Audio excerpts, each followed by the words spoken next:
Hey everyone, my name is Mike Stenhouse, host of the Inside Property Investing podcast, and this is part 2 of the HMO deal analysis process. If you watched the last video, we talked through how we do our online analysis of a potential HMO before we go to the effort of going to view it.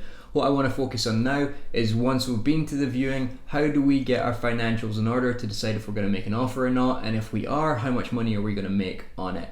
So most of this is going to be based on a template of a spreadsheet that we use. So I'm going to switch over to my laptop screen recording so you can see exactly what I am talking about.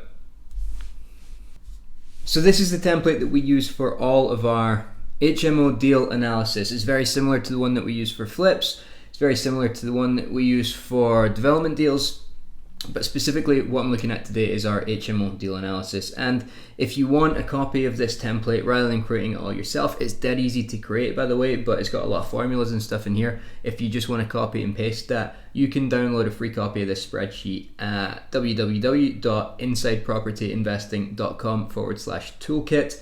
And you can just plug your numbers straight into this and get all the analysis and the detail that you need. So basically, when we're looking at this spreadsheet, everything that is in yellow needs to be filled in. And there's not a huge amount that actually needs to be filled in. The first thing that I do on everyone is I put in the link to Rightmove where the property is listed, just in case we ever come back to this, we can check exactly what property we're talking about. Now, I also put in the number of bedrooms that we expect to get from it, the number of bathrooms that we expect to get from it, and whether or not there is a communal lounge. There's a couple of reasons for this. Firstly, number of bedrooms, number of bathrooms has a direct impact on the renovation costs. Communal lounge, I feel, has a direct impact on the rental income that you receive, and typically whenever we're sourcing deals for clients, we always suggest that they have a communal lounge. A lot of people don't put one in, they'd rather have that as a bedroom. My personal preference is to have one, so this just makes it very clear if you intend to have a communal lounge or if you're going to use it as another bedroom. First financial that we're going to put in is the purchase price. Now, if we're doing this previewing, we might not know what the purchase price is going to be. If we do it pre-offer, again, we might not know, but we can put in an estimation of what we want to pay for it and see how it works out. So typically, we would put in our ideal offer, and equally when we come back, when we're negotiating on offers, we can change this live and it will update everything else and make us see straight away if what their counter offer is worth pursuing. So you can see legal costs and stamp duty here are not in yellow. We do not need to fill them in. Legal costs, fairly fixed. By the time you add in searches and everything on top of the conveyancing, find it comes out around £1,200. Your own costs for this might be different. Stamp duty is a formula, and this is based on the new stamp duty requirements. This assumes that it's not going to be your first property, but if I put in 120,000 purchase price here, 3,600. If I put in £1 million purchase price here, maybe you're investing down in London, 73 grand stamp duty. So you don't need to worry about filling that in. This will calculate it for you automatically. Sourcing fee is more relevant if you are doing this as a business for other people. Now, our sourcing fee is typically £2,000. Could be anything you want in here. If you're doing it for yourself, you just leave that as 0 and it won't make any difference to your final figures. It's just nice to have it in here so it works for both parties, whether it's for yourself or for someone else. Renovation costs are white. That's not because I don't care about them, but because over in this far right section, which we'll get to in a minute, all of our renovation costs are put in there and the total is brought across here for us. So we don't need to put in the total renovation budget here. Similar with furniture costs, they're all added in separately, and then this total figure is here. You can see they've both got formulas in them. Project management is similar to our sourcing fee. So are we doing this for someone else? And if so, how much are we going to charge as project management? Typically for us, it would be 10%. So you could even put a formula in here that project management equals 10% of B14. We tend to do round about 10%, but it's a fixed price just so we're not incentivized to go over it all. But again, it's only really relevant if you're offering this as a service to other people. HMO license fee is going to be dependent on the property that you're looking at. So if it has 5 or more bedrooms over 3 or more floors, you are more than likely going to need an HMO license unless there's some bizarre circumstance that makes you not require one. But typically that is the rule. 5 or more bedrooms over 3 or more floors. That could well change in the near future if they bring in more strict licensing. At the moment, the cost for that is usually about £550 for an HMO license that lasts 5 years. check with your local HMO officer. They will tell you exactly what the cost is. But if there is one needed, we put it in there. Then we come down to the room rental rates. We do it on a room by room basis. Some people just show a total rental income. Doesn't really give you much explanation about which rooms are going to get what rent. So when we're numbering houses, typically room 1 is the first room that you come to on the ground floor. Room 2 is the second room that you come to, obviously. And then as you go up the stairs, room 3 would be the one at the top of the stairs. Then room 4 is... So it's fairly simple, just as you would come to them from the front door. You might have your own way for numbering them, but we find obviously en suites rent for a lot more. Small rooms obviously going to be less, but just put in whatever you think the rents are going to be for each room here. And spare room is a great place to have a look and see what room rents you are likely to achieve in your area. Then if we come over to this middle section, this is where things start to get a bit more exciting, because we start to see what our return on investment is and our profits and all that sort of stuff. But we've got a little bit of work to do. First, you can see there's a few yellow fields here. So on this one, we're not actually putting the number in. It's the percentage that is in yellow, and this is the percentage of deposit that you're going to put down. The reason that this is variable, although we typically get a 25% deposit, is because there are some companies that will offer 20% deposit and 15% deposit mortgages. Equally, if you've got a lot of cash sitting in the bank, you might want to put a 40% deposit down. So you can change this however suits, and it will update. Maybe I'll put in the purchase price here just so you can see. So let's assume it's 120,000 purchase price. 40% deposit would be 48,000. If we change that back to 25%, it updates that automatically, so we don't need to worry about calculating anything here. Other purchase costs we don't need to worry about. That comes from everything other than the purchase price. So in this section here, so legal costs, stamp duty and sourcing fee is automatically pulled across here. Total renovation costs similarly come from renovation costs, furniture costs, project management fee and HMO license fee. They all come under this total renovation cost. 6 months interest. Now this one is yellow because if this is typically based on your costs before you refinance it onto an HMO mortgage. If you're buying it cash, this might be 0. If you're using bridging, it might be 10 or 12%. If you're getting a product where they allow you to do some work and then they'll give you a further advance once the work is complete, you might be somewhere around about 6%. Typically, if it's an HMO that requires a lot of work, you're not going to get it on a buy-to-let mortgage straight away. So I mean, if you've got 3% in here, there's probably something a bit fishy about the product that you're using.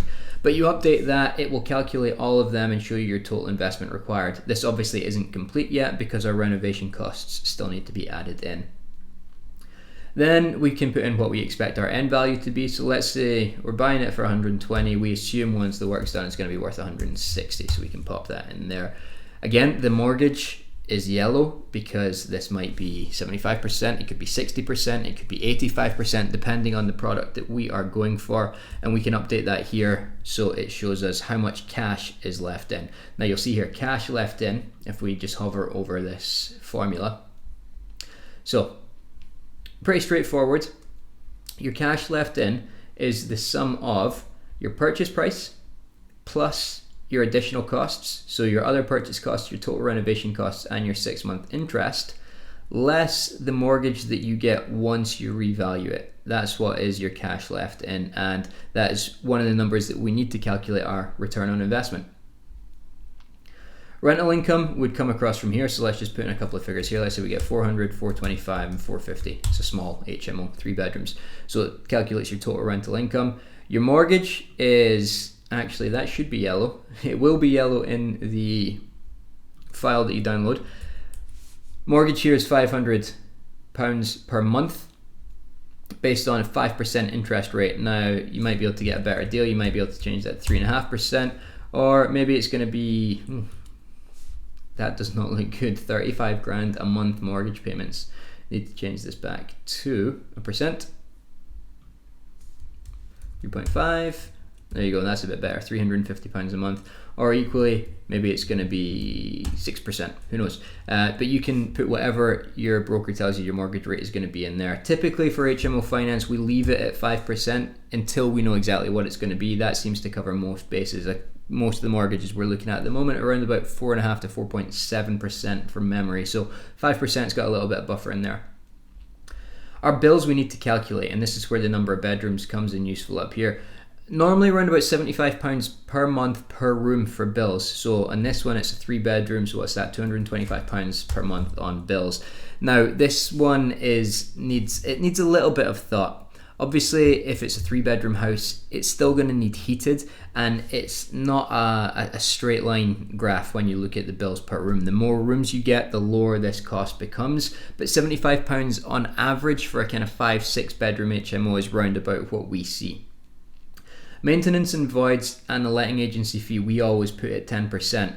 Now, maintenance and voids, I think it's important that you allocate something for this as a buffer. You don't want to go and spend all your profit and then your boiler breaks down and then you've got a bill that you can't afford to pay. So we always like to put 10% aside for a rainy day. Even if you don't actually put it into a separate account, it's good just to take it away from your figures so that you start thinking about your profit after this 10% deduction, rather than thinking that it's all going to be gravy. But if like I say, even if you don't take it away, good to have it in there. Letting agency fee, 10%. Some places will charge you 12%. HMO management is trickier than single let management for sure. So, expect to pay for this, but obviously with a higher rent, their fee is it's a sizable income for them as well. If you don't want to use a letting agent, if you're going to self-manage, obviously you can knock this down to 0 and it will knock that off from your costs. Your monthly profit then is your rental income less these costs here. So your mortgage, your bills, your maintenance, voids, and your letting agency. Your annual profit is simply that times 12. And then your gross yield, your net yield, and your ROI are all formulas that I will show you once we've filled in our renovation costs. So on the renovation costs, I don't want to go through all this in detail because all these costs are going to be relevant to me and I know what they mean. What you need to know is in your area, for the type of house that you're looking at, the number of bedrooms, the condition it's in, roughly what these costs will be. And this has come from a good couple of years of doing up HMOs and doing flips and developments and working with builders and asking them how they do their pricing and all sorts of stuff. But what I tend to do is in this column, middle column, I put in the typical prices that we expect to pay. So you can see a rewire for us is usually about £3,500. New central heating system, £3,000. Windows and doors, we spend £200 a door, a window, £800 for a new door fitted. You need to put these costs in that are relevant to you, but hopefully what this left-hand column will give you is an idea of most of the things that you will come across in a typical HMO renovation. So everything from stripping out to plastering, new kitchens, decoration, grade A fire alarm system if it's a licensed HMO and you need a big beast of a fire alarm system in there, taking chimneys out if you need to create more space, skip hire contingency of 10 to 20% depending on how close you think you can get your estimates. Any additional costs that might crop up, maybe you need to do some drainage work or I don't know, whatever it might be, you can add in the additional costs here. The point is, once you've got them all in here, it will show you what your total is down here for your renovation costs. I'm just going to type something in here. You can see there's a formula up here to add all of these, but for the sake of this exercise, let's just say that it's going to cost us 35 grand for the renovation. And furnishing costs, let's say it's going to cost us £6,000. If we put them in here, you would see bedroom furniture typically £500 per room, lounge furniture £2,000, kitchen furniture accessories, this is things like pots, pans, plates, crockery, cutlery, glasses, kettle, toaster, everything, and then blinds and curtains throughout £400 roughly. Now these are mainly based on kind of 5-bed HMOs typically, but let's put those figures in there just for the sake of seeing how it completes the spreadsheet. So if we come back across here, you can see, let's put in 5 bedrooms, 2 bathrooms, yes. Purchase price 120, sourcing fee, nothing if you're doing it for yourself. So renovation cost and furniture cost, it's pulled them across. Let's assume no project management fee, let's assume no HMO license fee, let's put in an additional 2 bedrooms there. And you can see everything now is filled in that needs to be. So you've got your end valuation, you've got your mortgage, you've got your cash left in of just under £50,000, which is calculated from all of your costs. Rental income less your monthly costs gives you your monthly net profit. Your annual profit is just that times 12. then your gross yield, your net yield, and your return on investment. So although we've made those figures up, a 30% ROI doesn't actually look too bad. Be nice if we could find deals like that all the time. Great little spreadsheet. Once you've got these typical renovation costs nailed, you can fill this in 5 minutes, and it gives you a really quick overview of whether the project stacks up or not. So hopefully that's helpful. Like I say, you can get a copy of this spreadsheet to download with everything blank on it from insidepropertyinvesting.com/toolkit. If you've got any questions on it, feel free to give me a shout. And I'm happy to try and answer them wherever that I can. So hopefully that was a helpful addition to our property deal analysis toolkit.